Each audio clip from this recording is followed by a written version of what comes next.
নারায়ণগঞ্জ মহানগর যুবদলের সহস্রাধিক নেতাকর্মী নিয়ে ইফতার মাহফিলের আয়োজন করল যুবদলের ক্যারিসমাটিক লিডার হিসেবে পরিচিত সাবেক ছাত্রদল সভাপতি KM Majharul Islam Joseph. BNP chairperson Begum Khaleda জিয়ার রোগ মুক্তি ও সুস্থতা কামনায় এসব দোয়াও করেন নেতাকর্মীরা। 16ই মার্চ রবিবার বিকেলে নগরীর টানবাজার এলাকায় এসবের আয়োজন করে মহানগর যুবদল নেতা জোসেফ। দোয়া ও মিলাদ মাহফিলে উপস্থিত হয়ে যুবদলের নেতাকর্মীদের উজ্জীবিত করেন মহানগর বিএনপির আহ্বায়ক অ্যাডভোকেট সাখাওয়াত হোসেন খান ও সদস্য সচিব অ্যাডভোকেট আবু আল ইউসুফ খান টিপু। এছাড়াও মহানগর বিএনপি যুগ্ম আহ্বায়কবৃন্দ, সদর থানা বিএনপির শীর্ষ নেতৃবৃন্দ সহ বিভিন্ন পর্যায়ের নেতৃবৃন্দ অতিথি হিসেবে এই ইফতার মাহফিলে অংশগ্রহণ করেন। জোসেফের ডাকে সাড়া দিয়ে দুপুরের পর থেকেই মহানগর যুবদলের বিভিন্ন থানা, ওয়ার্ড ও ইউনিয়ন ইউনিটের নেতৃবৃন্দ ইফতার মাহফিলে যোগ দেন। দোয়া ও ইফতার পূর্ব সংক্ষিপ্ত আলোচনা সভায় বক্তারা বলেন, বিএনপি নেতাকর্মীদের আন্দোলন সংগ্রাম এখনও শেষ হয়নি।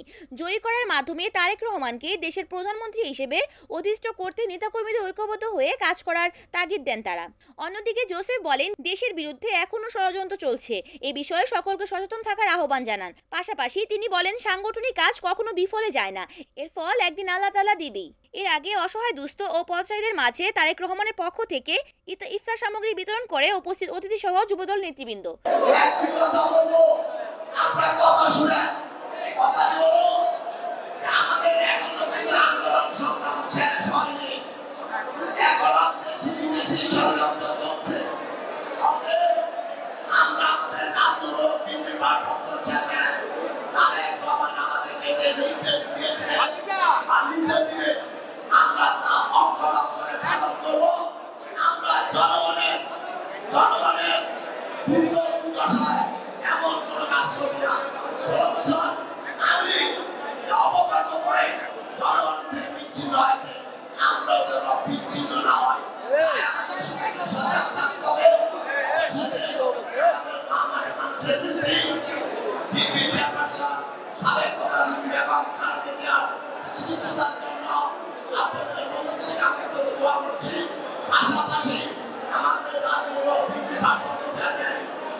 আমার সদস্য সচিবকে বলেছে আমাদের আন্দোলন শেষ হয়নি, কারণ আমরা দেখতে পাচ্ছি দেশি বিদেশি বিভিন্ন ধরনের চক্রান্ত এই দেশকে অস্থিতিশীলতা অনিশ্চিত ভবিষ্যতের দিকে চালাতে যাচ্ছে।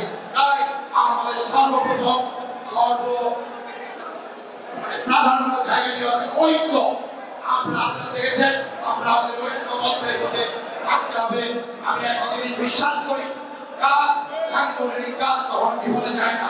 আজ অথবা কাল যার যার সম্মানের জায়গায় আল্লাহ তাআলা আপনাদের দিবেন, নেতৃবৃন্দ সেখানে খেয়াল রাখবেন। আমি আর বেশি কিছু বলবো না। উপস্থিত যারা এসেছেন, অংশগ্রহণ যারা করেছেন, সাহায্য সহযোগিতা এবং যারা পরিশ্রম করছেন, সকলকে আবারও ধন্যবাদ ও কৃতজ্ঞতা জানিয়ে সামনের দিনগুলোতে বাংলাদেশ জাতীয়তাবাদী দল তথা তারেক রহমানের যে নির্দেশ আসবে, আমরা সবাই আমাদের সর্বোচ্চ বিন্দু দিয়ে সেই সফলতাকে সফল করে দেব। একটা কথাই বলবো যে বাংলাদেশ 5ই আগস্টের পরে যে অন্তর্বর্তীকালীন সরকার প্রতিষ্ঠিত হয়েছে, এই অন্তর্বর্তীকালীন সরকারের কাছে এই দেশের মানুষের চাওয়া কি? এই দেশের মানুষের চাওয়া হলো এদেশকে জঞ্জাল মুক্ত করে এই দেশকে একটি গণতান্ত্রিক রাষ্ট্রে পরিণত করা, এদেশের মানুষের ভোটের অধিকার প্রতিষ্ঠা করা, এদেশে একটি সুন্দর সুষ্ঠু গণতান্ত্রিক পরিবেশ তৈরি করা। আজকে 7 মাস অতিবাহিত হয়েছে। এই 7 মাসে আমরা উন্নতি খুব বেশি পরিলক্ষিত হয় না। আমরা চাই অবিলম্বে এদেশের মানুষ চায়, এদেশের প্রতিটা রাজনৈতিক দল চায় অবিলম্বে দেশের নির্বাচনী পরিবেশ সৃষ্টি করে আগামী ডিসেম্বরের মধ্যে বাংলাদেশে একটি সুষ্ঠু নির্বাচন অনুষ্ঠিত করা। অন্তর্বর্তীকালীন সরকারের দায়িত্ব হলো একটি গণতান্ত্রিক সরকারের কাছে নিজেদের ক্ষমতা অর্পণ করে গণতান্ত্রিক সরকারের মাধ্যমে দেশের শাসন করা।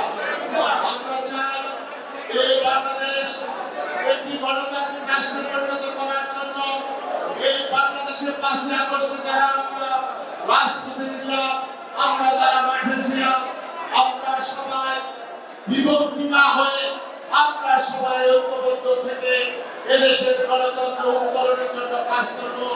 আমাদের লক্ষ্য হলো এই দেশের মানুষের ভোটের অধিকার প্রতিষ্ঠা করা, ভোটের অধিকার ফিরিয়ে দেওয়া এবং এই রাজনৈতিক সারা বাংলাদেশে ওই ব্রিটিশ দোসরদেরকে বেবি হার্টদেরকে গ্রেফতার করে এই বাংলার মাটিতে তাদের বিচার করা। ছাত্র জনতাকে যারা হত্যা করেছে, 16 বছর যারা খুব হত্যা করেছে, ওই স্বামী ওসমান, শেখ ওসমান দোসরদেরকে উদ্ধার করতে হবে, তাদের বিচার সুনিশ্চিত করতে হবে। রিয়া সহ আজকে নারায়ণগঞ্জে যারা নিহত হয়েছে ছাত্র জনতা, সকল হত্যার বিচার দাবি করে এবং আজকে এই সুন্দর অনুষ্ঠানের আয়োজন করার জন্য আজকে এই মহানগর যুবদলের অন্যতম নেতা মাঝারুল ইসলাম জোসেফকে ধন্যবাদ জানিয়ে রিপোর্ট সুমন ইসলাম, NN টিভি, নারায়ণগঞ্জ।